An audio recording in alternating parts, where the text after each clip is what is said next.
सदाशिवसमारम्भां शङ्कराचार्यमध्यमाम् अस्मदाचार्यपर्यन्तां वन्दे गुरुपरम्पराम् ఓం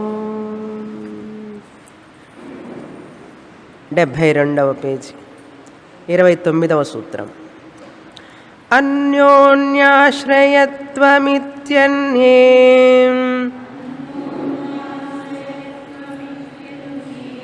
స్వయం ఫలరూపతేతి బ్రహ్మకుమారాః राज्यगृहभोजनादिषु तथैव दृष्टत्वात् గృహ అని ఉండాలి. కరెక్షన్, రాజగృగ అని ఉన్నది. గాకి బదులుగా హకారం రాసుకోండి.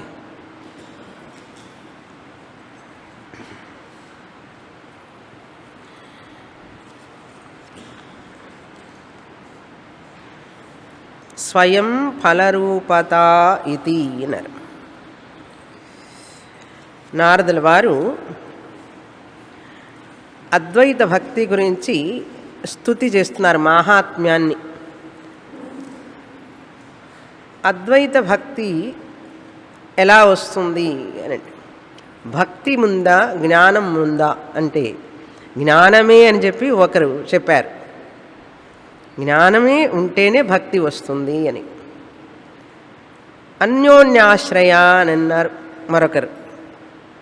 భక్తి ఉంటేనే జ్ఞానం, జ్ఞానం ఉంటేనే భక్తి, రెండూ ఒకదాని మీద ఒకటి ఆధారపడి ఉన్నాయి.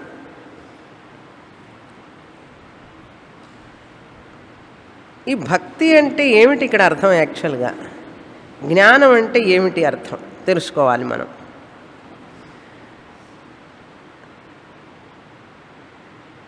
దానికి క్రిందటిసారి చూసాం, ద్వైత భక్తి అద్వైత జ్ఞానానికి కారణం అన్నారు. అద్వైత జ్ఞానం కార్యం. ద్వైత భక్తి ఉంటే అద్వైత జ్ఞానం వస్తుంది. ద్వైత భక్తి కావాలి మనిషికి ముందు. అంటే ద్వైత భక్తియే సాధనం అన్నారు. కారణం అంటే ఏమిటి? సాధనం అన్నారు. ద్వైత భక్తి అంటే ఏమిటి అని అడగకండి, తెలుసు కదా. ద్వైత భక్తి అంటే ఆయన వేరు నేను వేరు, భగవంతుడు వేరు నేను వేరు అనేటువంటి భావనతో ఉండే భక్తి ద్వైత భక్తి. 199 మందికి అదే ఉంటుంది. అందరూ అందులోనే పుట్టి పెరుగుతాం, తర్వాత తెలుసుకుంటాం. జన్మజన్మల పుణ్యం ఉంటే అద్వైత జ్ఞానం వస్తుంది. కనుక ద్వైత భక్తి అనేటువంటిది మన ఏకరూప భక్తి. రాముడిగానో కృష్ణుడిగానో దేవుణ్ణి పూజించడం ఏకరూప భక్తి. ఇది బాగా తీవ్రంగా ఉన్న వ్యక్తికి ఆ సాధన వల్ల కొద్ది రోజులకి భయం భక్తి అంటారు చూసారా. దేవుడు అంటే చిన్నప్పటి నుంచి భయం ఉండాలి. ఆ భయంతో కొంచెం భక్తి వస్తుంది. చిన్నప్పుడు పిల్లలకి భక్తి అంటే తెలియదు కదా. భక్తితో ఉంటే పర్వాలే, వాడికి భక్తిని పెంచాలంటే ఏం చెప్పాలి? కొంచెం భయపెడుతూ ఉండాలి. అప్పుడు భయమే కొంచెం భక్తిగా మారుతుంది అనే ఉద్దేశంతో. కానీ భయంగానే ఉంటున్నారు జనం. పెద్దల ఉద్దేశం ఏమిటి? దేవుడు నిన్ను శిక్షిస్తాడు అంటారు వాళ్ళు. తప్పు చేస్తే నిన్ను దేవుడు శిక్షిస్తాడు. ఎందుకు చెప్తున్నాం? నువ్వు హోంవర్క్ చేయకపోతే టీచర్ గారు నీకు పనిష్మెంట్ ఇస్తారు అని చెప్తున్నాం. ఇవ్వాలా లేదా? లేకపోతే హోంవర్క్ చేయడు. నువ్వు హోంవర్క్ చేయి నాయన అంటే చెయ్యడు వాడు. నువ్వు చేయకపోతే నువ్వు నీల్ డౌన్ అంటారు టీచర్ గారు, అంటే చేస్తాడు. అదే ఉద్దేశంతో చెప్పారు. కానీ దేవుడి మీద భయాన్ని మన వాళ్ళు ఎందుకు పెంచారు అంటే ఆ దేవుడిని ఏదో బూచిలాగా చూపించడానికి కోసం కాదు. వాళ్ళని మనం తప్పుగా అర్థం చేసుకుంటున్నాం, పెద్దవాళ్ళని. భయభక్తులు అంటే ఏమిటి అర్థం? అమ్మా నాన్న అంటే భయం ఉండాలి. భయం దేనికోసం? భయం కోసమా? పారిపోవడం కోసమా? అమ్మా నాన్న చూసి పారిపోవడం కోసమా భయం? అక్కడ భయం అంటే గౌరవం అని అర్థం. భయం అంటే గౌరవం అని అర్థం. వాడికి తల్లిదండ్రులు అంటే భయమే లేదండి అని అంటే ఏమిటి? సింహాన్ని చూసి పారిపోయినట్టుగా భయపడమనే అర్థం. ఆ పిల్లవాడికి ఆ అమ్మాయికి తల్లిదండ్రులు అంటే భయమే లేదంటే అర్థం ఏమిటండి మీరు చెప్పండి? గౌరవం లేదు అని అర్థం. వాళ్ళు చెప్పిన మాట వినరు అని అర్థం.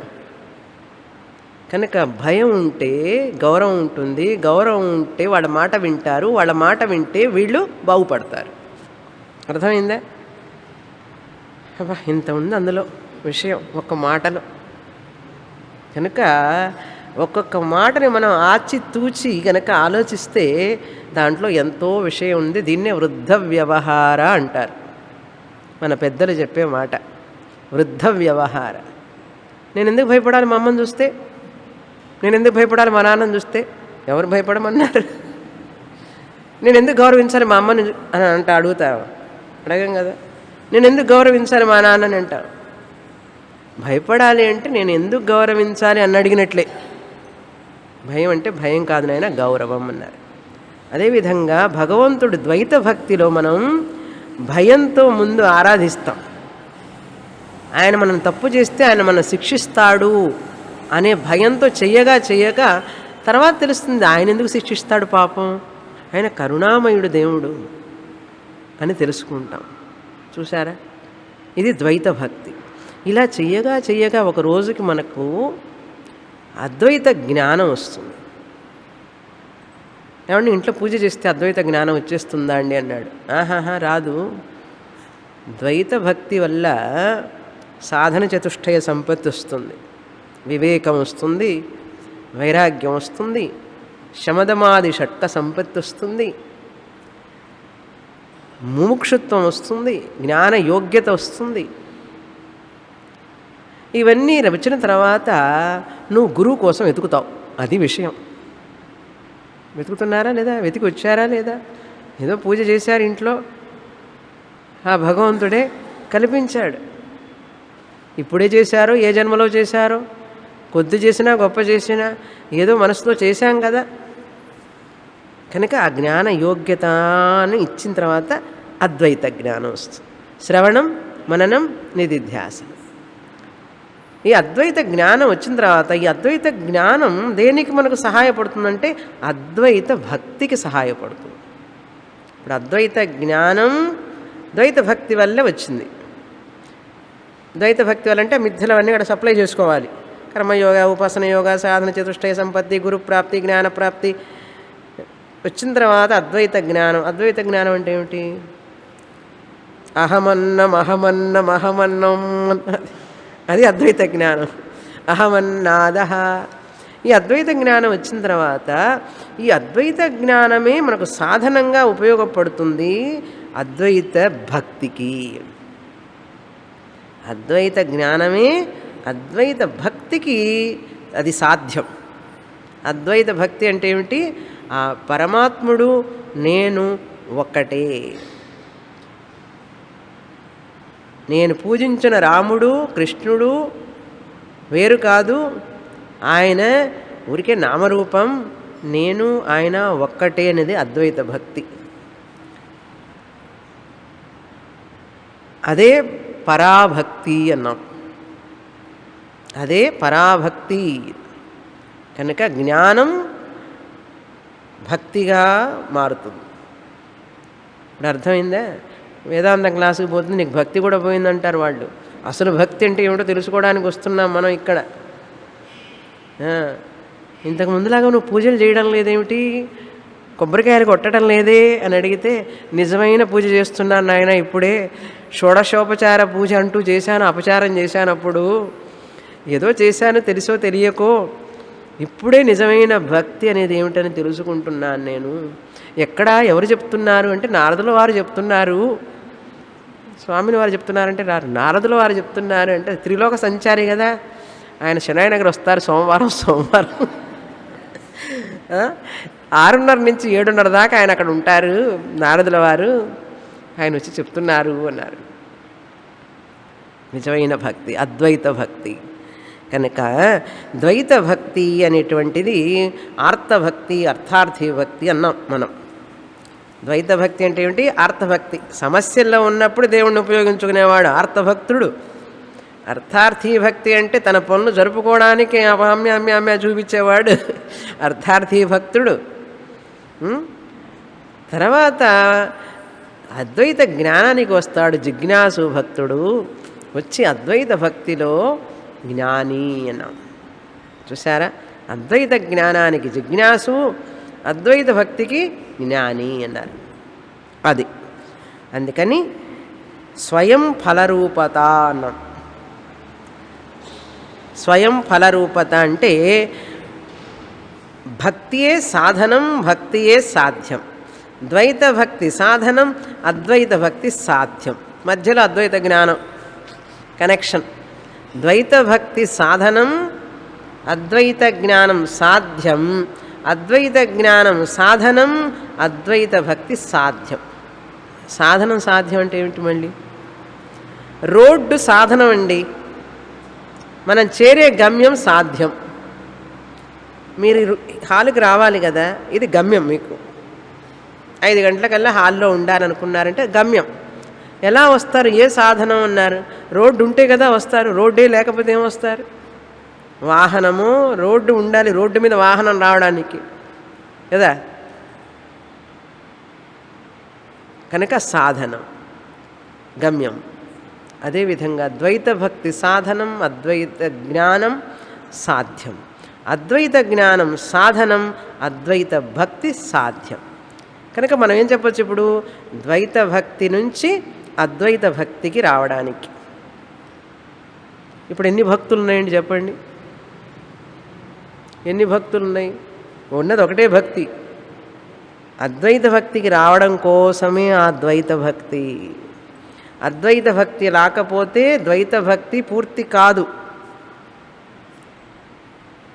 అద్వైత భక్తి వస్తేనే ద్వైత భక్తి పూర్ణమైనట్టు. అద్వైత భక్తికి రావాలంటే ద్వైత భక్తి కావాలి. అదేవిధంగా ద్వైత భక్తి లేకుండా అద్వైత భక్తి రాదు. అద్వైత భక్తి లేకుండా ద్వైత భక్తి అసంపూర్ణ భక్తి అన్నారు. ఇప్పుడు ద్వైత భక్తులందరినీ మీరు పోయి నిందించకండి. నువ్వు ఇంకా ద్వైత భక్తిలోనే ఉన్నావా? ఇంకా ఉంటారు, జన్మజన్మలు కూడా అలాగే ఉంటారు. అది అలా మనం చెప్తే వచ్చేది కాదు. అది మన ఇంట్లోనే, మన పక్కనే మన సోదరుడో, భర్తో, భార్యో ఎవరో ద్వైత భక్తిలోనే ఉంటారు. ఉండనివ్వండి. మనం ఎన్ని సంవత్సరాలు, ఎన్ని జన్మలు ఉండొచ్చామో ద్వైత భక్తిలో ఎవరికి తెలుసు కదా. నువ్వు ఇంకా ద్వైత భక్తిలోనే ఉన్నావే అని అనకూడదు. కొంచెం వేదాంతానికి వచ్చిన తర్వాత ఇదంతా మొదలవుతుంది ఇంట్లో. పాపం పాపం పాపం ఏమీ లేదు, నువ్వు ఎంతకంటే జన్మలు తీసుకునే వచ్చావు. అర్థమైందా? కనుక వాళ్ళు వస్తారు కొంతకాలానికి అట్లా అని కొంచెం వెయిట్ చేయాలి. అంతేకాని అందరూ ఒకేసారి పరిగెత్తలేరు కదా ఒకే స్పీడ్లో. అందుకని బాధపడద్దు. ఓకే, అందుకని బాధపడకండి. ఇంట్లో వాళ్ళు కనుక మిమ్మల్ని నిందించిన, వాళ్ళు ద్వైత భక్తిలో పరిగెడుతూ ఉన్నా కూడా కాముగా ఉండండి. ఎవరు చెప్తున్నారు? నారదుల వారు చెప్తున్నారు. నీ పాటికి నువ్వు చేస్తూ ఉండన్నాడు. సాధన సాధ్యాలు ఏమిటో తెలిసినాయి కదా. ఇప్పుడు ఫలరూపత అంటే ఏమిటి? అద్వైత భక్తి ఫలం అన్నారు. అద్వైత భక్తి అనేటువంటిది ఫలం అన్నారు. సాధన సాధ్యాలు అన్యోన్య ఆశ్రయం. ద్వైత భక్తి అండ్ అద్వైత భక్తి అన్యోన్య ఆశ్రయం, ఒకదాని మీద ఒకటి ఆధారపడి ఉన్నాయి. ద్వైతం లేకుండా అద్వైత భక్తి రాదు, అద్వైతం లేకుండా ద్వైత భక్తి పూర్తి కాదు. తెలిసి చేసినా తెలియకపోయి చేసినా అజ్ఞానం అజ్ఞానమే. కనుక జ్ఞానం రావడం కోసం ఇవన్నీ ప్రయత్నాలు చాలా అర్థం చేసుకోవాలి. మనం సంవత్సరాలు పడుతుంది. అలా చెప్పిన తర్వాత స్వయం ఫలరూపత ఇది అని అన్నారు. జ్ఞానం ఏవ ఫలం అన్నాం. చివరికి జ్ఞానమే ఫలం. ఆ ఫలం అద్వైత భక్తిలో ముగుస్తుంది అని అర్థం. అద్వైత భక్తి అంటే ఏమిటి? మళ్ళీ ద్వైత భక్తి అంటే తెలిసిందండి, అద్వైత భక్తి అంటే ఏమిటి అన్నాడు. రాముడు, కృష్ణుడు, దేవతలు వీళ్ళందరూ కూడా ఆత్మస్వరూపమే, నేను ఆత్మస్వరూపమే. అద్వైతం రెండు లేవు, ఒక్కటే. మేమిద్దరము ఒక్కరమే అన్నారు. మా శరీరాలు వేరు, పేర్లు వేరు, కానీ ఆయన స్వరూపం నా స్వరూపం ఒక్కటే అని అర్థం.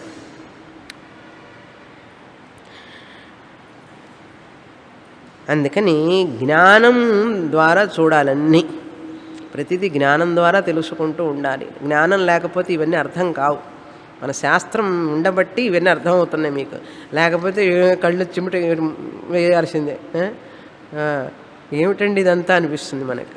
సరే, తర్వాత మంత్రంలో ఏం చెప్పారు? రాజగృహ భోజనాదిషు తథైవ దృష్టత్వాత్. రాజగృహ భోజనాది ఒకే పదంగా తీసుకోవాలి. క్రిందటిసారి ఏం చెప్పానంటే, రాజుగారి ప్యాలెస్ తెలిసినంత మాత్రాన ఇంత గొప్పగా ఉంటుందని, వారి గృహం గురించి, వారి గృహంలో ప్యాలెస్లో జరిగే విషయాల గురించి, భోజనం గురించి తెలుసుకున్నంత మాత్రం మనకేంటి ప్రయోజనం? అది మనం వెళ్ళి కష్టపడి రాజుగారి దగ్గరికి వెళ్ళి వారి మెప్పు పొంది ఆ యొక్క సుఖాన్ని మనం అనుభవిస్తే కదా మనకు తెలుస్తుంది. దూరంగా ఉండి తెలిస్తే ఏం ఆనందం ఉంటుంది. అదేవిధంగా ఆ బ్రహ్మం ఏమిటి, అద్వైత భక్తి అనేది నాకు తెలుసుకోవాలి. తెలుసుకుంటేనే ఆనందం. కానీ మా గురువుగారు చెప్పారు అద్వైత భక్తి గురించి చాలా బాగుందంటే, గురువుగారికి తెలిస్తే నీకేంటి ప్రయోజనం కదా. కనుక తనకు తాను తెలుసుకోవాలి, కానీ గురువుగారు చెప్పే మాటల ద్వారా తెలుసుకోవాలి. అందుకని ఎవరికో తెలిస్తే మనకేంటి ప్రయోజనం అనే మీనింగ్లో చెప్పాను నేను క్రిందటిసారి. దీనికి ఇంకొక విధంగా కూడా అర్థం చెప్పచ్చు. రాజగృహ భోజనాదిషు అంటే ఎలాగంటే, మరొక అర్థం, రాజు అంటే ఇప్పుడు రాజులు లేరు కదండి అంటారా? ఇప్పుడు రాజులు లేరు కదండి అన్నారు. రాజులు ఉన్నారు కానీ ప్యాలెస్లు లేవు. రాజులు ఉన్నారు కానీ ప్యాలెస్లు లేవు. ప్యాలెస్లు ఉన్నాయి కానీ రాజులు లేరు. ప్యాలెస్లు ఉన్న చోట రాజులు లేరు, రాజులు ఉన్న చోట ప్యాలెస్లు లేవు. కనుక మనం ఏం చేద్దామంటే ఇప్పుడు రాజభవన్ అని పెడతాం. స్వామీజీ చెప్తుంటారు దానికి ఉదాహరణ. రాజభవన్ ఉంది కదా, గవర్నర్ గారు ఉండే బిల్డింగ్. గవర్నర్ గారే రాజు మనకు. గవర్నర్ గారు ఉండేదే రాజభవన్. ఆ రాజభవన్ రాజుగారు వారు మనకి ఇన్విటేషన్ పంపించారనుకోండి రమ్మనమని. ఇప్పుడు అవార్డులు ఇచ్చిన వాళ్ళందరినీ కూడా ప్రెసిడెంట్ గారు, గవర్నర్లు వాళ్ళని పిలుస్తుంటారు, ఇన్వైట్ చేస్తుంటారు. ఎవరైతే క్రికెట్ మ్యాచ్లోనో డాన్సర్స్, పోయిట్ వాళ్ళందరూ ఉంటారు కదా, గొప్ప గొప్ప వాళ్ళు, పద్మశ్రీలు, పద్మభూషణ్, వాళ్ళందరినీ విందుకు పిలుస్తారు గవర్నర్ గారు, ప్రెసిడెంట్ గారు. వాళ్ళని పిలిచినప్పుడు వీళ్ళకి ఇన్విటేషన్ వస్తుంది, విందుకు రమ్మనమని ఆహ్వానిస్తారు. ఆ విందుకు రమ్మనమని ఆహ్వానించినప్పుడు ఆ పత్రం చూసుకోగానే వీడికి ఎంత ఆనందం వస్తుందో తెలుసా? ఎంత ఆనందం అంటే అంత ఆనందం. ప్రెసిడెంట్ గారితో నేను భోజనం చేయబోతున్నాను అన్నారు. గవర్నర్ గారి దగ్గరికి వెళ్ళబోతున్నాను నేను. ఆ ఇన్విటేషన్ చూసుకోగానే ఒకటే ఆనందం, ఆహా అని. ఇంకా వెళ్ళలే, భోజనం చేయలే. కానీ ఆ ఇన్విటేషన్ ఆహ్వానాన్ని చూసేటప్పటికీ ఎంతో ఆనందం వచ్చింది. రోజు తన ఇంట్లో భోజనం చేస్తున్నాడు కదా, అక్కడికి వెళ్ళి ప్రత్యేకంగా భోజనం చేసి నిజంగా ఒక్కొక్కసారి మనం వెళ్తాం కానీ అక్కడ ఏం తినలేము మనం. అందుకని కొంతమంది ఇంట్లోనే తినొస్తారు. వాళ్ళ భోజనాలు కొంతమందికి సహించవు కదా. కానీ అక్కడికి వెళ్ళినప్పుడు వారితో ఉన్నట్లుగా ఫోటో తీయించుకోవాలని, వాళ్ళతో మనం కలిసిమెలిసి ఉన్నట్టుగా తీయించుకోవాలని చెప్పి ఇవన్నీ ఆ ఆనందమే ఫలం. ఇంకా తిన్న తర్వాత ఆనందం వచ్చేదంతా బై ప్రోడక్ట్, దానివల్ల ప్రయోజనం ఉండదు. ఆహారం తిన్న తర్వాత అందులో మనకి అన్నీ వేసినా కూడా మనకేం సహించని ఉంటాయి. కానీ అక్కడ ఏది ఆనందాన్ని ఇస్తుంది? అక్కడ అన్నం, భోజనం ఆనందాన్ని ఇస్తున్నది, లేకపోతే ఇన్విటేషన్ ఇదే కడుపు నిండిపోయింది మనకి. ఆహ్వానం వస్తేనే కడుపు నిండిపోయింది. ప్రెసిడెంట్ గారు ఎక్కడ, నేనెక్కడ? ప్రెసిడెంట్ గారి నుంచి నాకు ఆహ్వానం వచ్చిందంటే ఈ లోపల 100 మందికి చెప్పుకొని వెళ్ళిన తర్వాత ఫోటో తీయించుకొని ఎక్కడో ఉంటాడు, వెనకాల నుంచి ఉంటాడు ప్రెసిడెంట్ దగ్గర. నేను చూసా, కనపడుతున్నానా? ఆ 100 మందిలో ఆహ్వానంలో వీడు ఎక్కడో కూర్చున్నాడు, బెంచ్ దగ్గర తింటున్నాడో లేదో కూడా తెలియదు. కానీ ఆ ఆహ్వానం వచ్చినప్పుడే ఎంత ఆనందం వచ్చేసింది. నేను భోజనం చేయబోతున్నాను, ఆ భోజనం వల్ల వచ్చే ఆనందమా ఇది? ఇన్విటేషన్ వచ్చినప్పుడు ఆనందమా? ఇన్విటేషన్ వచ్చినప్పుడే ఆనందం వచ్చేసింది. ఇంకా భోజనం చేసిన తర్వాత వచ్చే ఆనందం కాదు. ఏది చేసినా అదే, ఇంట్లో తిన్నదే కదా. కడుపు నిండడం ఒకటే. కనుక ఎప్పుడే అనుభవించేశాడు ఆనందాన్ని? ఆహ్వానం చూసినప్పుడే ఆనందాన్ని అనుభవించాడు. అర్థమైందే? అది రాజగృహ భోజనాదిషు అన్నారు. తథైవ దృష్టత్వాత్, ఈ విధంగా మనం చూస్తున్నాం కదా లోకంలో. తథా ఏవ దృష్టత్వాత్ అంటే మన అనుభవంలో ఉన్నదే కదా ఇది. నాకు చాలాసార్లు అనుభవమైంది అట్లా. పెద్ద రిచ్ పీపుల్ అనమాట, చాలా ధనవంతులు, కోటీశ్వరులు. వాడు నన్ను పిలిచేటప్పటికి ఒకటే ఆనందం నాకు. ఆ కోటీశ్వరులు పిలిచేటప్పటికి ఇంకా వాడి ఇల్లు చూస్తే ఇంద్రభవనంలాగా ఉంటుంది. ఇంద్రభవనం అసలు ముందు పిలిచినప్పుడే ఒకటే ఆనందం. చాలా ఏళ్ళ కిందట నేను పిలిచినప్పుడే ఒకే ఆనందం. వాళ్ళు ఏమిటి నన్ను పిలవడం ఏమిటి అన్నారు. సరే వెళ్ళిన తర్వాత ఒకటే మర్యాద. వాళ్ళు కూర్చున్నప్పుడు ఫోటోలు దించుకోవడం అంతా చేస్తూ ఉంటే ఒకటే ఇది కళా నిజమా అనిపిస్తుంది. అయిన తర్వాత భోజనం పెడుతుంటే నేను తినే భోజనం కాదు అది. అంతా ఉప్పు కారం వేపుళ్ళు ముట్టుకోలేకపోయినాను. కానీ పిలిచింది దేనికోసం? భోజనానికి. మళ్ళీ ఇంటికి వచ్చి కాస్త తిని, ఎందుకంటే తిన్న కారం ఏదన్నా ఉంటే నాలుక మీద మళ్ళీ పోవాలి కదా. కానీ నేను ఏం ఆనందించాను అక్కడ? వాడు నన్ను పిలిచింది భోజనానికి, కానీ భోజనం ఆనందించాను నేను. భోజనం ఆనందించకపోగా కళ్ళమ్మ నీళ్ళు వచ్చినాయి నాకు, ఆ కారం తినలేక. నాకు కనుక భోజనం ఆనందించను నేను. వాడు నన్ను భోజనానికి పిలిచినప్పటికీ కూడా నాకు ఇప్పుడు ఆనందాన్ని ఇచ్చింది ఏమిటి? వాడు ఆహ్వానం. అంత గొప్పవాళ్ళు నన్ను పిలవడం, ఆహ్వానం ఆనందం ఇచ్చింది, కానీ ఆహారం ఆనందం ఇవ్వలేదు. అర్థమైందా? ఇప్పుడు ఎందుకు ఈ ఉదాహరణ చెప్తున్నామంటే లోకంలో మనం చూస్తున్నాం కదా. అదేవిధంగా భక్తి అనేది తర్వాత సూత్రం చదివితే తెలుస్తుంది ఇది. ఓకే, తర్వాత సూత్రానికి కనెక్షన్ అన్నమాట. ఇప్పుడు ఎలాగైతే ఈ ఆనందం వచ్చిందో, ఆకలి తీరడం అనే ఆనందం అంత పెద్దది కాదు. ఇక్కడ ఆకలి, అన్నం తిన్న తర్వాత వారి ఇంట్లో ఆకలి తీరిందనే ఆనందం ఎక్కువ, ఆహ్వానం వచ్చినప్పుడు వచ్చిన ఆనందం ఎక్కువ. ఇప్పుడు నా విషయంలో ఆహ్వానం వచ్చిందనే విషయం ఆనందం ఎక్కువ ఉంది, కానీ ఆహారం కంటే. అందుకని హాఫ్ స్టమక్తోనే వచ్చేస్తాం అనమాట. కానీ ఆ కడుపు నిండిపోయింది. ఎప్పుడు వాళ్ళు పిలిచినప్పుడు 10 రోజుల ముందే పిలుస్తారు కదా, 10 రోజుల ముందే వచ్చింది ఆనందం. కాబట్టి ఎవరు వచ్చారు ముందు? ఇప్పుడు ఆహ్వానం ఇచ్చిన ఆనందం ముందు వచ్చింది. కనుక ఆహారం ఏమిటని చూడలేదు. తిన్న తర్వాత కూడా పర్వాలేదులే ఏదో పెట్టారులే అంతగా పట్టించుకో. ఏమిటి ఇట్లాంటి ఆహారం పెట్టారో, నాకు ఇష్టమైంది పెట్టచ్చు కదా. అసలు పిలిచారు అదే సంగతి. వాళ్ళు పిలవడమే చాలా గొప్ప, నాకు ఇంకేం వద్దులే అనుకున్నాను. వాళ్ళు ఏమేమి తెలుస్తుంది వాళ్ళకి ఈ ఫుడ్ గురించిలే, పర్వాలేదని చెప్పి అడ్జస్ట్ అయిపోతాం. ఇప్పుడు అర్థమైంది కదా. అదేవిధంగా భక్తి కూడా అంతే. తర్వాత సూత్రం చదివితే మీకు అర్థమవుతుంది. ఏమిటి ఆ సూత్రం అంటే,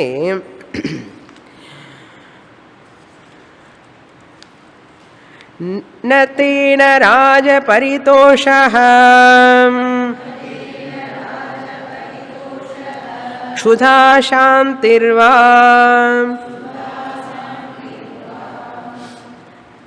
ఇప్పుడు అది కనెక్షన్. రాజుగారింటికి మనం భోజనానికి వెళ్ళామనుకోండి, గవర్నర్ గారింటికి, ఆయనకి ఏమైనా సంతోషమా? ఆయన మీద స్టేటస్ కోసం పిలుచుకున్నాడు మనల్ని కదా, మరి స్టేటస్ అది. రాజపరితోష అదేం లేదు. మనం ఎక్కడో మూలన కూర్చున్నాం, మనం ఎవరో కూడా ఆయన తెలియదు కదా. అందులో చాలామంది వచ్చారు సన్మానం చెప్పి, పద్మవిభూషణులు, పద్మభూషణులు, పద్మశ్రీలు అందరూ వచ్చి కూర్చున్నారు. దాదాపు ఒక 100 మంది కూర్చున్నారు అనుకోండి. ఆ 100 మందిలో మనం ఎక్కడో మిణుకుమంటూ కూర్చుంటాం. ఆయన పాటికి ఆయన కూర్చుంటాడు సెంటర్లో, అందరికీ ఒక మాట మాట్లాడి వెళ్ళిపోతాడు. మనం ఎక్కడ కూర్చున్నా కూడా ఆయన పట్టించుకోడు. మనం మాత్రం నేను గవర్నర్ గారింటికి వచ్చా, గవర్నర్ గారింటికి వెళ్ళి వచ్చా అని చెప్పుకుంటాం మనం. ఆయన నీతో మాట్లాడాడంటే ఆయన చూశారు నన్ను అన్నాడు, రాజపరితోష అంటే ఆయనకేమిటండి సంతోషం మనం వెళితే. కనుక ఎంతోమంది ఉంటాం మనం, మనకు సంతోషం ఎక్కువ, ఆయనకేం లేదు కదా. రాజపరితోష నా తేన రాజపరితోష. నువ్వు వెళ్ళి వారి ఇంట్లో ఆహారం తీసుకున్నంత మాత్రాన ఆయనకేం సంతోషం ఉండదు. ఉం? ఆయనకేం పెద్ద సంతోషం ఉండదు. ఇంకా నువ్వు ఒక్కొక్కసారి నువ్వు ఇంకా బాగా వంట చేసుకొని తినొచ్చు ఇంట్లో, వాళ్ళ ఇంట్లో కంటే కూడా. కనుక ఆయనకి సంతోషం ఏమీ కాదండి. ఆయనకి స్టేటస్ కోసం ఆయన పిలిచారు, మామూలుగా పిలిచారు. కానీ నీకు ఎక్కువ వచ్చింది అధిక సంతోషం ఆయన కంటే కూడా. అది ఫార్మాలిటీ వాళ్ళది. వాళ్ళు ఫార్మాలిటీకి పిలుస్తారు, ఫార్మాలిటీ కోసం పిలుస్తారు. అంతేగాని ఆయనకి మహా ఆనందం, ఫలానా ఆయన వస్తున్నాడు ఈరోజు మా ఇంటికి అని చెప్పి అసలు నువ్వెవరో కూడా తెలియదు ఆయనకి. కానీ మనం ఎంత ఆనందాన్ని అనుభవిస్తామో ఆయనకు అంత ఉండదు. ఇది ఎందుకండి ఉదాహరణ? అసలు దేనికంటారా? దేవుడు కూడా అంతే. భక్తి ఉంటే మనం సంతోషిస్తాం, కానీ దేవుడికి, భగవంతుడికి నువ్వు భక్తుడివా కాదా అని చెప్పి ఆయనకేమని, నువ్వు భక్తుడు అయితే ఆయనకి మహా ఆనందమా? భక్తుడు కాకపోతే ఆయన దిగులు పడతాడా? చెప్పండి. అయ్యో వీడు భక్తుడు కాలేదే అని దిగులు పడడు, భక్తుడు అయినాడే అని చెప్పి పొంగిపోడు. ఎవరు? భగవంతుడు. భక్తుడైతే వాడికే ఉపయోగం, భక్తుడు కాకపోతే వాడికే నష్టం. ఆయన కూడా దిగులు పడేవాడైతే ఇంకా ఆయన భగవంతుడండి. ఆయన కూడా దిగులు పడుతున్నాడు అనుకోండి మనం భక్తులం కాలేదని, ఆయన కూడా ఒక సంసారి కదా. నా రాజ పరితోష, ఇక రాజ అంటే భగవంతుడు అన్నాడు. ఎలాగైతే రాజుగారికి నువ్వు వచ్చినా తిన్నా తినకపోయినా ఆయనకేమిటి సంతోషం ఉంటుంది దాంట్లో, ఆయన స్టేటస్ ఆయనది, నువ్వే అధికంగా సంతోషాన్ని పొందేవాడివి. అదేవిధంగా భగవంతుడికి కూడా అంతే. దైవభక్తి ఉంటే, అద్వైత భక్తి కానీ ద్వైత భక్తి కానీ ఉంటే నీకు ప్రయోజనం పొందేది ఎవరు? నువ్వా దేవుడా? ఈరోజు ఇక్కడ కొంచెం తమిళనాడులో వాళ్ళు పూజ చేయడం లేదండి, వీళ్ళందరూ నాస్తికులు అయిపోయినారు, నాకు కొబ్బరికాయలు కొట్టలేదని చెప్పి ఆయన దిగులు పడుతుంటాడా ఏమిటి? నాకు భక్తులు తగ్గిపోయినారని చెప్పి దిగులు పడతాడా? అలా ఉండనే ఉండదు భగవంతుడికి. నా రాజ అంటే దేవ పరితోష అంటే దాని వలన అని అర్థం. న తేన అంటే భగవంతుడు ఈ యొక్క అద్వైత భక్తి వల్ల ఆయనకి ఎటువంటి సత్కారము లేదు, గౌరవము లేదు, ఆయన పొందేది ఏమీ లేదు. నేను చూసావా, నేను నిజమైన భక్తుడిని అయినా చూసావా, నీకు ఎంత గౌరవం పెట్టి తెచ్చిపెట్టానని అడుగుతారా మీరు దేవుణ్ణి? ఏంటి, నేను నిజమైన భక్తుడిని అయిపోయినాను కదా, నీకు గొప్పగా అనిపించడం లేదు? ఇలాగే మనం అడుగుతాం. నేను ఇంతకుముందు ద్వైత భక్తి ఉన్నప్పుడు కంటే ఇప్పుడు అద్వైత భక్తికి వచ్చాను కదా, నీకు గొప్పగా అనిపించడం లేదు? అక్కడ చూస్తున్నాను నేను, ఎందుకంటే ఆయన పైన ఉంటాడు. నీకు గొప్పగా అనిపించడం లేదంటే, ఏమిటి గొప్పగా అనిపించడం, ఉండవలసిందే అది అంటాడు ఆయన కదా. అరే ఫాలోయింగ్, ఉండవలసింది అదేరా నాయన, ఏమిటి గొప్ప అంటావు, అద్వైత భక్తే ఉండవలసింది, దానికి నేను పరితోషం ఎందుకు, నాకేమిటి సంతోషం అన్నాడు. కనుక నువ్వు ఉండనప్పుడు నాకు దిగులు లేదు, నువ్వు ఇప్పుడు ఉన్నంత మాత్రం నాకు సంతోషం లేదు. ఇప్పుడు ఎవరికి నష్టం, దిగులు సంతోషం? నీకు. ద్వైత భక్తిలో ఉన్నప్పుడు నువ్వు భయంగా ఉన్నావు దేవుడు అంటే, ఇప్పుడు నువ్వు ఆనందంగా ఉన్నావు కనుక దుఃఖము సంతోషం ఎవరికి? నీకే. దుఃఖపడేవాడిని సంతోషపడేవాడిని నేను చూస్తున్నాను అంటాడు ఆయన. వేదాంతం చదవడానికి ముందు నీ ముఖం ఎట్లా ఉంది, ఇప్పుడు ఎట్లా ఉంది నేను చూస్తున్నా కదా అంటాడు. అంటాడా లేదా? వేదాంతం చదవడానికి ముందు నీ ఆలోచనలు, నీ నిర్ణయాలు ఎలా ఉండేవి, కాస్త కాస్త క్లాసుకి వెళుతున్న తర్వాత ఎట్లా ఉంటున్నాయి, అది నీకు తెలియదా, నాకు తెలియదా అంటాడు ఆయన. కనుక నాయన నాకు వచ్చే సంతోషం ఏం లేదు నాయన, అది న తేన రాజ పరితోష అన్నారు. క్షుధా శాంతిర్వా, క్షుధ అంటే ఆకలి తీరిన తర్వాత, ఆకలి తీరిందనుకోండి ఆ శాంతి, నాకు ఆకలి తీరిపోయింది శాంతి వచ్చిందంటే ఆయనకి ఏంటి సంతోషం? స్వామీజీ వారు ఒక ఉదాహరణ చెప్తూ ఉండేవారు. సచిన్ టెండూల్కర్ని పిలిచారట గవర్నర్ గారు. ఆయన ఇంటికి వెళ్ళాడు. సచిన్ టెండూల్కర్ ఎవరో ఒకరు అనుకోండి, ఉదాహరణకి చెప్తున్నా. వెళితే ఆ గవర్నర్ గారి ఇంట్లో భోజనం చేశాడు. ఇప్పుడు ఆకలి తీరిందని ఒకే ఆనందమా సచిన్ టెండూల్కర్కి.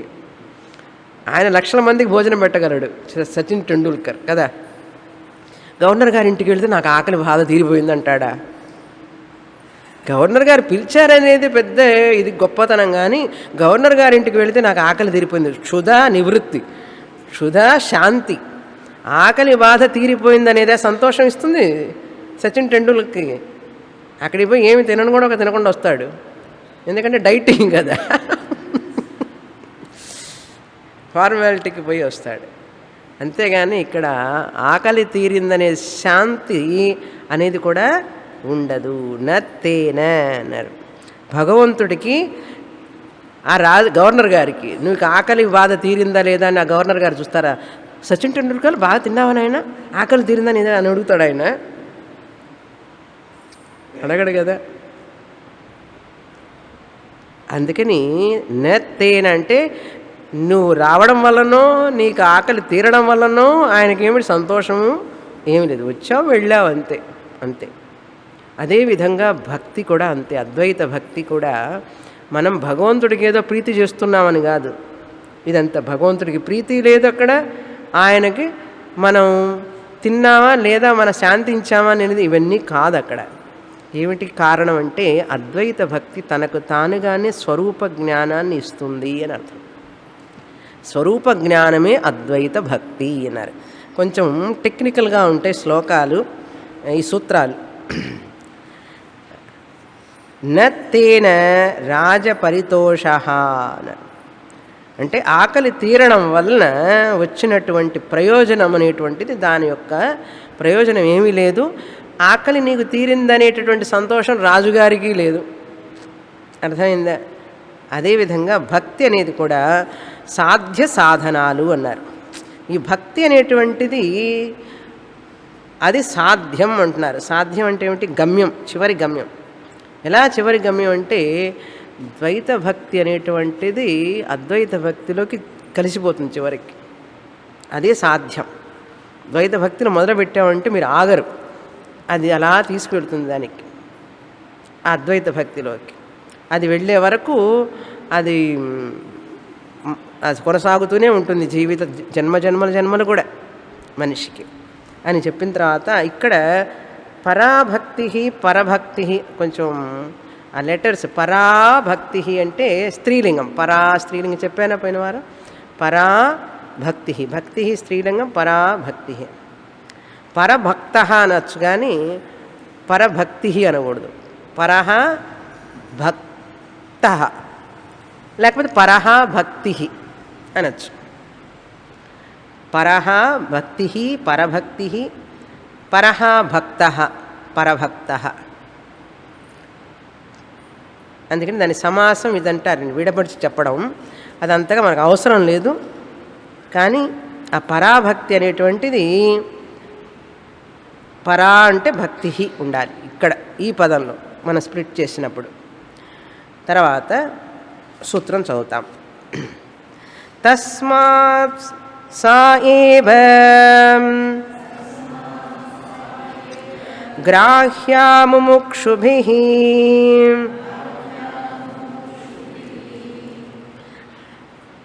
నారదుల వారు ఏం చెప్తున్నారు? ద్వైత భక్తి అద్వైత భక్తి పరస్పరం సాధన సాధ్యాలు అన్నారు.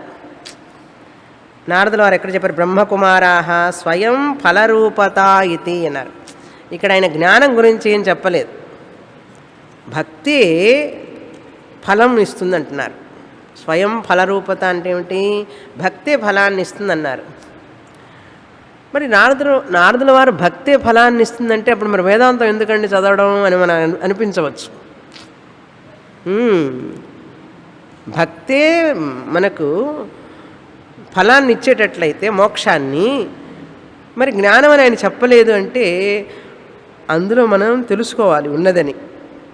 ఎలా అంటే ఆయన సనత్కుమారుడి దగ్గరికి వెళ్ళాడు కదా, నారదుల వారు రోజు నారాయణ నారాయణ నారాయణ అంటున్నాడు, మళ్ళీ సనత్కుమారుడి దగ్గరికి ఎందుకు వెళ్ళాడు? ఛాందోగ్య ఉపనిషత్తులో సనత్కుమారుడి దగ్గరికి వెళ్ళి బ్రహ్మ విద్యను నేర్చుకుంటాడు నారదుడు. అంటే జ్ఞానం అనేది చాలా అవసరం ఉన్నది అని తెలుసుకోవాలి మనం. చాలామంది అంటారు నారదుడు భక్తిని గురించే చెప్పాడు కనుక జ్ఞానాన్ని గురించి చెప్పలేదు అనుకుంటుంటారు. అది సరికాదు. ఫలరూపత ఇకంటే అద్వైత భక్తి, ద్వైత భక్తి సాధనం, అద్వైత భక్తి సాధ్యం అన్నారు కానీ జ్ఞానం అని ఇక్కడ చెప్పలేదు ఆయన. అర్థమైందా? కనుక జ్ఞానం గురించి చెప్పలేదు కాబట్టి మేము చదవమండి అనకూడదు. శాస్త్రం తద్విద్ధి ప్రణిపాతేన పరిప్రశ్నేన సేవయా. అర్థమైందా? కనుక జ్ఞానం అనేదే అద్వైత భక్తి. జ్ఞానం అనేటువంటి సాధనం, అద్వైత భక్తి అనేటువంటి సాధ్యం ఎలా సంభవించిందంటే జ్ఞానం అనేటువంటిది అద్వైత భక్తిని ఉత్పత్తి చేసిందా అని ప్రశ్న. ఇప్పుడు జ్ఞానం ఇందాకేం చెప్పాను? అద్వైత జ్ఞానం సాధనం, అద్వైత భక్తి సాధ్యం అని చెప్పాను. అక్కడ ఒక లిట్టుకుంది. లిట్టుకు అంటే తెలుసు కదా, ఒక లిట్టుకు కిటుకు, కిటుకో లిట్టుకో ఏదో ఉన్నది అక్కడ. ఏమిటంటే అద్వైత జ్ఞానం సాధనం అద్వైత భక్తికి అన్నాం. అంటే అద్వైత జ్ఞానం వల్ల అద్వైత భక్తి పుట్టిందా, లేకపోతే అద్వైత జ్ఞానమే అద్వైత భక్తిగా మారిందా, లేకపోతే అద్వైత జ్ఞానం వచ్చిన తర్వాత అద్వైత భక్తిని పొందాడా? ఇవన్నీ వస్తాయి ప్రశ్నలు. లేకపోతే అద్వైత జ్ఞానమే అద్వైత భక్తిగా మారి తర్వాత అద్వైత భక్తిని పొందాడా అనే ప్రశ్నలు వస్తాయి. దీన్ని సంస్కృతంలో చెప్పాలంటే 4 రకాలైనటువంటి క్రియలు. ఏమిటంటే ఆప్తి అంటారు, ఉత్పత్తి, సంస్కార, వికార. మనం ప్రపంచంలో చూసే ప్రతి వస్తువు కూడా ఆప్తి ద్వారానో, ఉత్పత్తి ద్వారానో, వికారం ద్వారానో, సంస్కారం ద్వారానో పొందుతున్నాం. అర్థమైందా? ఇప్పుడు ఆప్తి అంటే పొందడం. మీరు ఇంటి దగ్గర నుంచి ఇక్కడికి రావడానికి, ఈ స్థలాన్ని చేరడానికి ఆప్తి. ఈ స్థలం చేరడం అనేది ఆప్తి, రీచింగ్. ఆప్తి అంటే ఏమిటి? రీచింగ్, పొందడం. ఇప్పుడు ఇంటి దగ్గర బయలుదేరితే ఇక్కడికి రావడానికి మీకు నడక, సమయం అన్నీ పడతాయి. అది ఒక క్రియ ఉన్నది, దానికి ఒక పని ఉన్నది, నడక ఉండాలి, లేకపోతే వాహనం మీద రావాలి. ఇంట్లోనే కూర్చుండి నేను కృష్ణాయ నగర్లో ఉన్నాను అనుకుంటారా? వాళ్ళు ఆప్తి అంటే క్రియ ఉన్నది, దానికి ఒక ఫంక్షన్ ఉంటుంది కనుక దానికి ఒక పని ఉన్న తర్వాతనే దాన్ని పొందుతాం మనం. నడక అనే పని చేసిన తర్వాతనే పొందుతాం. వెహికల్లోనే వచ్చానని నేను నడవలేదంటారు. మెట్లెక్కి నడవాలి కదా, హాల్లోకి బండి మీద రాలి కదా, నడక నడవాలి కదా. దీన్ని ఆప్తి అంటాం. ఇది పొందడం. సో దీన్ని పొందడం కోసం ఒకటి చేయాలి. లేకపోతే ఒక వస్తువును కొనుక్కోవాలి, ఒక వస్తువుని పొందాలి కొట్లో నుంచి అంటే వెళ్ళి కొనాలి, పొందాలి. డబ్బులు ఇస్తేనే ఇస్తాడు వాడు కదా, ఆప్తి. అంతేకాకుండా ఇంకొకటి ఉత్పత్తి. ఒక ఉత్పత్తి చేస్తే కానీ ఒక వస్తువుని మనం పొందలేం. ఒకటి పొందాలి అంటే దాన్ని ఉత్పత్తి చేయాలి, మరొక విధం. ఉత్పత్తి లేకపోతే పొందలేం కదా, దాన్ని పుట్టించాలి మనం. ఉత్పత్తి చేస్తే కూడా మనకు కొన్ని లభిస్తాయి. రెండవది వికారం, అంటే మార్పు చెందడం. వికారం అంటే మార్పు చెందడం. ఇప్పుడు పాలు, పెరుగు కావాలి అంటే ఏం చేస్తారు? పాలు పెరుగుగా మారాలి, దాన్ని వికారం అంటారు. పాల వికారమే పెరుగు కదా. పాలు వికారం చెందకుండా, మార్పు చెందకుండా పెరుగు వస్తుందా మీకు? రాదు. కనుక పాలు వికారం చెందితేనే పెరుగు వచ్చింది కనుక అది వికారం ద్వారా పొందబడినటువంటి వస్తువు. కొన్ని వస్తువులు ఆప్తి ద్వారా, అంటే అవి మనం పొందుతాం, దానికి దగ్గరికి చేరి.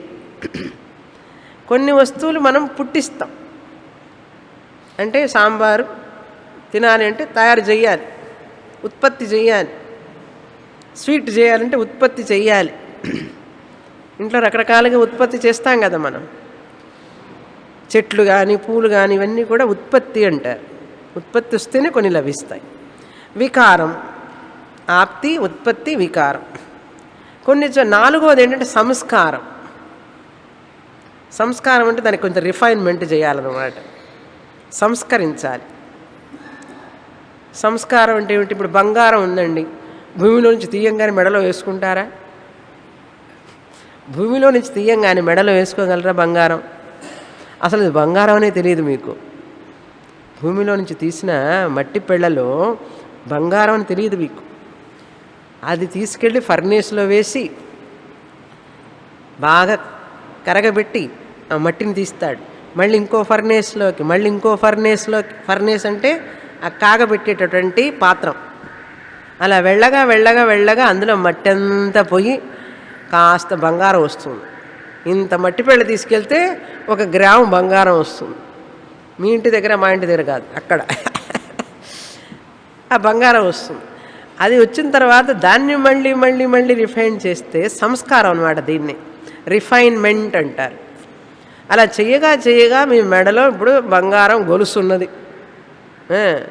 ఊరికినే వచ్చిందా? సంస్కారం అన్నట్టు. దానికి ఎందుకు ఖరీదు తెలుసా? అది ఎక్కడా దొరకదు, అది దొరకడం కష్టం. దాన్ని సంస్కరించడం కూడా చాలా process. That's why it is so costly. అందుకే కదా బంగారం వేసుకుంటారు అందరూ. మరి ఊరికిన్నాను సంస్కారం. కనుక ఒక వస్తువును పొందాలి అంటే ఆప్తి ద్వారానో, ఉత్పత్తి ద్వారానో, వికారం ద్వారానో, సంస్కారం ద్వారానో, ఏదో ఒకటి, 4గింటిలో ఒకటి. ఇప్పుడు ఈ శరీరం ఎట్లా వచ్చిందండి? ఉత్పత్తి. అమ్మా నాన్న నుంచి ఉత్పత్తి అయింది ఇది కదా. కనుక ఇలా 4లో ఏదో ఒకటి ఉంటేనే మనం చూసే వస్తువులన్నీ కూడా ప్రపంచంలో మీరు ఏది చూసినా సరే ఈ 4గింటిలో ఒకటై ఉంటుంది. అర్థమైందా? కరెక్టేనా? మీరు ఇంట్లో వస్తువులన్నీ చూడండి, వాళ్ళ నుంచి గమనించండి. వికారాలో, సంస్కారాలో, ఉత్పత్తిలో ఏవో ఒకటి. ఇప్పుడు ఇదంతా ఎందుకు చెప్తున్నానంటే ఈ అద్వైత భక్తి అనేటువంటిది అద్వైత జ్ఞానం నుంచి పుట్టిందా, అద్వైత జ్ఞానం నుంచి పొందబడిందా, అద్వైత జ్ఞానం ద్వారా సంస్కరింపబడినదా?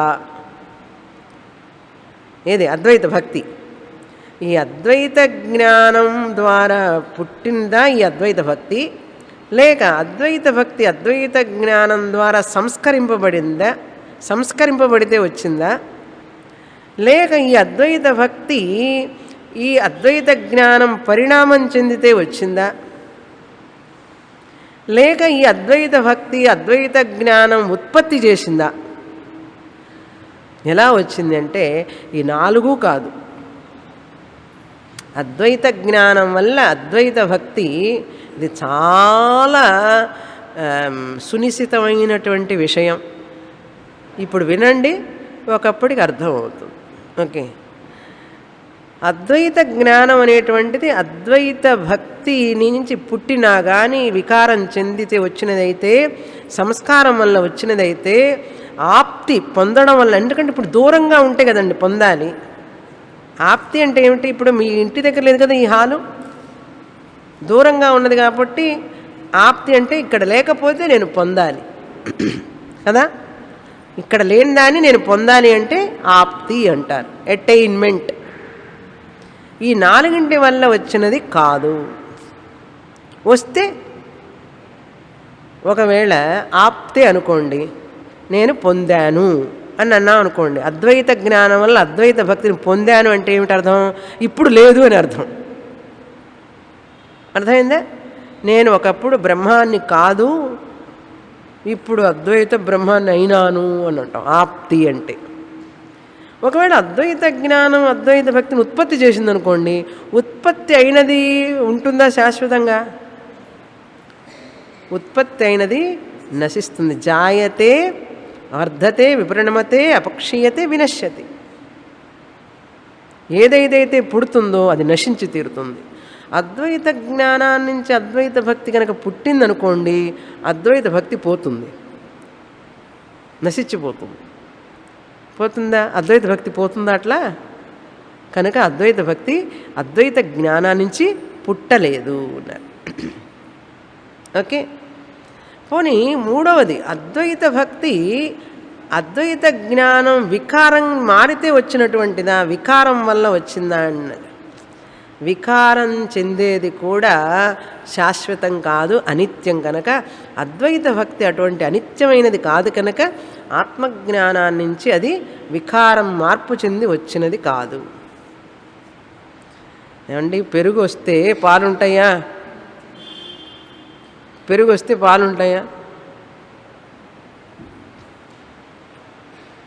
అదేవిధంగా అద్వైత భక్తి వచ్చింది, నాకు అద్వైత జ్ఞానం పోయింది అంటాను. ఒకవేళ అద్వైత జ్ఞానం నుంచి కనుక మార్పు చెంది అద్వైత జ్ఞానం అద్వైత భక్తి వస్తే వికారం వల్ల పాలు పెరుగైనట్లుగా అద్వైత భక్తి పెరుగు రాగానే అద్వైత జ్ఞానం పాలు అంటే మనం జ్ఞానం పోతుంది అని అర్థం. వచ్చిన జ్ఞానం పోయింది అన్నారు. ఎప్పుడు? అద్వైత భక్తి రాగానే పోయిందంట. ప్రాబ్లం అర్థమైందా? కనుక వికారము కాదు. ఇంకొక లాస్ట్ ఛాన్స్. పోనీ సంస్కారమా అన్నారు. సంస్కరింపబడితే వచ్చిందా అన్నాడు. ఏదైతే సంస్కారం చేస్తావో అది ఒక రోజుకి మురికి పడుతుంది. మళ్ళీ ఇల్లంతా సంస్కరిస్తాం కదండి, సున్నం కొడతాం బాగా, అది సంస్కారమే కదా. అంటే పాత సున్నం అంతా తీసేసి క్రొత్త సున్నం వేస్తాం, సంస్కారం చేసాం ఇంటికి. లేకపోతే ఇల్లంతా డెకరేట్ చేసాం. బంగారం కూడా సంస్కారం చేయబడింది. మళ్ళీ కొంతకాలానికి ఏమవుతుంది? బంగారం అరిగిపోతుంది. ఫస్ట్ అరిగిపోతుంది, నల్లబడుతుంది, మురికి పడుతుంది. కనుక సంస్కారం చేయబడి ద్వారా వచ్చినటువంటి అద్వైత భక్తి కొద్ది రోజులకి ఏమవుతుంది? కొంచెం కొంచెం కొంచెం కొంచెం మురికి పడుతుంది, అరిగిపోతుంది. కనుక సంస్కారం చేయబడినా వచ్చేది శాశ్వతం కాదు. వికారం పొంది వచ్చినది కూడా శాశ్వతం కాదు. ఉత్పత్తి అయినటువంటిది కూడా నశిస్తుంది. అదేవిధంగా ఆప్తి అని పొందాలి అనుకుంటే ఇప్పుడు లేదు అన్న మాదిరి అవుతుంది. ఇప్పుడు నేను అద్వైత బ్రహ్మమునా కాదా? కనుక ఆత్మజ్ఞానం అనేటువంటిది అద్వైత భక్తిని పుట్టించదు. ఆత్మజ్ఞానం అనేటువంటిది అద్వైత భక్తిని వికారంగా వచ్చేది కాదు. అద్వైత భక్తి ద్వారా సంస్కరింపబడి వచ్చేది కాదు. అద్వైత జ్ఞానం ద్వారా ఎటువంటి మార్పు లేకుండా వచ్చేది. మరి ఏమిటండి ఇది సాధనం అన్నారు, ఇది సాధ్యం అన్నారే అన్నారు. మన అద్వైత జ్ఞానం సాధనం అన్నారు కదా, ఇది సాధ్యం అన్నారంటే సాధనం లాంటి సాధనం, నిజంగా సాధనం కాదు. అద్వైత జ్ఞానమే అద్వైత భక్తి. ఈవెన్ ద్వైత భక్తి కూడా రెండు భక్తులు లేవండి, ఉన్నది ఒకటే భక్తి. ఏమిటంటే అద్వైత జ్ఞాని అద్వైత జ్ఞానం వచ్చిన తర్వాత తెలుసుకుంటాడు, నేను అద్వయ స్వరూపాన్ని అని తెలుసుకుంటాడు. నేను ఇంకా ఏమి చెయ్యవలసిన పని లేదు, ఎక్కడికి వెళ్ళి పొందవలసిన పని లేదు. ఇప్పుడే ఇక్కడే నేను ఆత్మస్వరూపాన్ని, ఆప్తి అక్కర్లేదు. మీరు ఏదైనా పొందడానికి మరొక చోటికి వెళ్ళాలి, కానీ నేను బ్రహ్మాన్నని తెలుసుకోవడానికి ఇది పొందేది కాదు. నేను అయి ఉన్నాను ఆల్రెడీ, నేను బ్రహ్మాన్నే అయి ఉన్నాను. అయి ఉన్నదాన్ని నేను ఎందుకండి పొందాలి? నేను బ్రహ్మమునే అయి ఉన్నప్పుడు ఇంక పొందడం ఎందుకు? కానీ బ్రహ్మమునని తెలియకపోవడం వల్ల నేనే అని గురువుగారు మనకు తెలియజేస్తున్నారు. అర్థమైందా?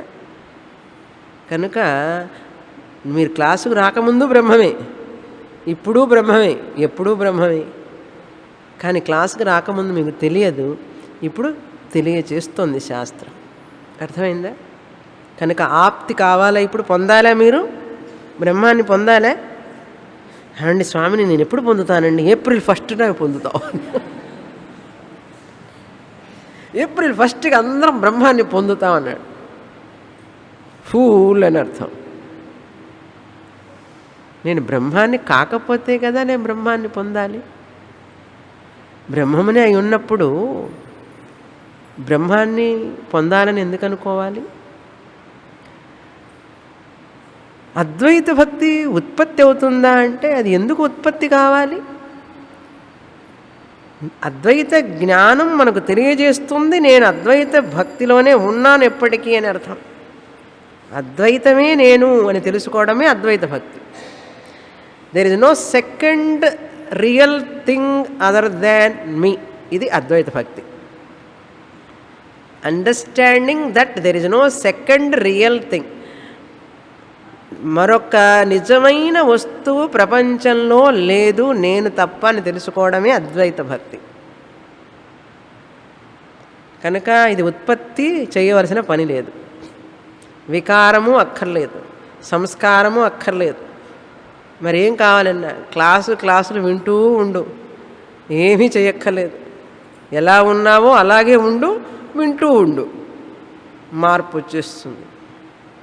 ఏం జరుగుతుందో నీకే తెలియదు. స్వామిని భయపెడుతున్నారేంటి? ఏం జరుగుతుందో నీకే తెలియదు అంటే ఏం లేదు. That is the magic. Where you are, how you are, you need not change. నువ్వు ఆల్రెడీ కాన్షియస్నెస్, ఎగ్జిస్టెంట్ ప్రిన్సిపల్.